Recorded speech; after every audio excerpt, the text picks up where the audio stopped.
नमस्कार मित्रांनो, आज आपण बनवणार आहोत देवासाठी खास प्रसादाचा सुगंधी आणि स्वादिष्ट शिरा. अगदी मंदिरात मिळतो तसाच. तर सुरुवात करूया. त्यासाठी लागणारं साहित्य आधी बघूया. तर मी इथे घेतलेला आहे रवा 1 वाटी, तसेच पाऊण वाटी आपण घेतलेली आहे साखर. तुम्ही साखर तुमच्या आवडीनुसार वाढवूही शकता. त्यासोबत घेतलेला आहे दूध. दूध मी इथे घेतलेलं आहे 200 ते 250 ml. तसेच घेतलेले आहे 2 पिकलेली केळी, जी मी चॉप करून इथे घेतलेली आहे. सोबतच आहे वेलची पूड आणि जायफळ.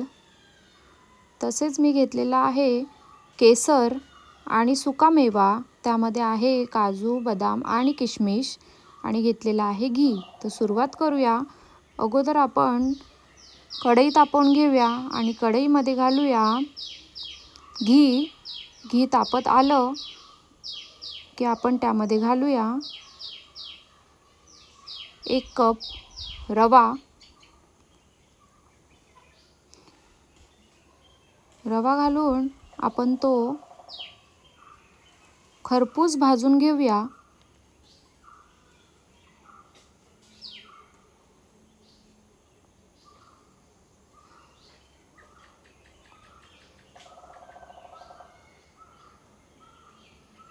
रव्याचा रंग सोनेरी होईपर्यंत आपण भाजून घेऊया.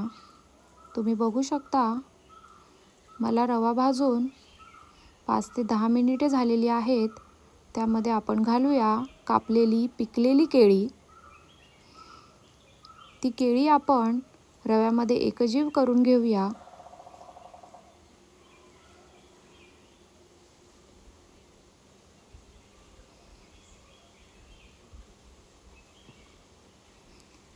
जवळजवळ 5 ते 7 मिनिटानंतर केळी रव्यामध्ये एकजीव झालेली आहेत. पण केळ्याचा सुगंध पूर्ण घरभर पसरलेला आहे.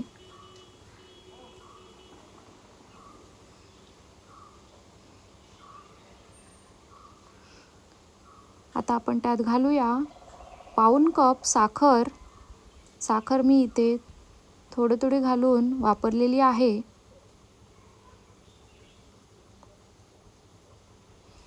आणि पूर्ण एकत्र मिसळून घेऊया.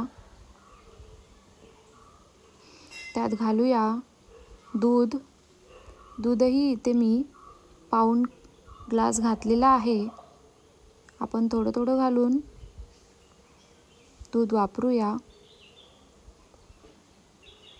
अर्ध दूध वापरल्यानंतर पूर्ण रव्यामध्ये ते ॲब्झॉर्ब करून घेऊया.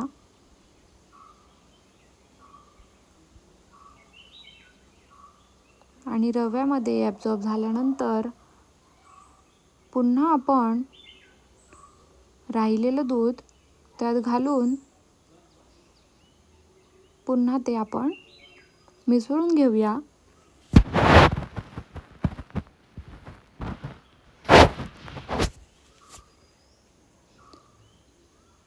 तुम्हाला माझे व्हिडिओ कसे वाटतात हे मला कमेंटद्वारे नक्की कळवा. आणि जर तुम्ही केळ्यामध्ये कधी शिरा बनवला असेल तर तेही मला सांगा. व्हिडिओ आवडला असल्यास लाईक, शेअर आणि सबस्क्राईब करायला विसरू नका.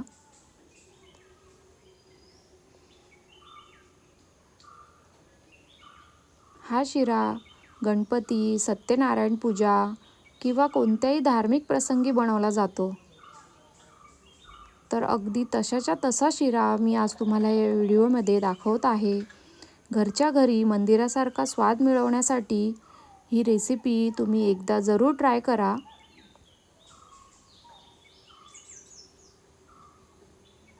आपण पूर्ण दूध आटवलेलं आहे. आता त्यामध्ये आपण घालूया केसर. केसर ही ऑप्शनल आहे, तुम्ही नाही वापरली तरी चालेल. केसर घालून आपण 5 मिनिटासाठी वाफ देऊया. आणि त्यात घालूया सुकामेवा. सुकामेवा घालून पूर्ण आपण मिश्रण एकजीव करूया. पूर्ण मिक्स करून घेऊया.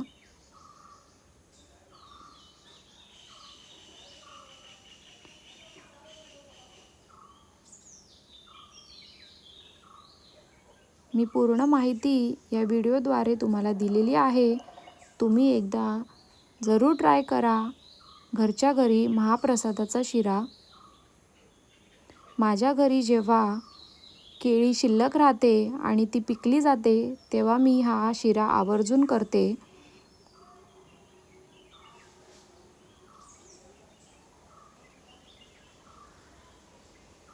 आता आपण त्यात घालूया वेलची पूड. ही वेलची पूड मी साखरेसोबत वाटून ठेवलेली असते. ती वेलची पूड मी आता इथे वापरली आहे आणि सोबतच मी वापरलेला आहे जायफळ. आणि पुन्हा एकत्र करून मिक्स करून घेतलेला आहे.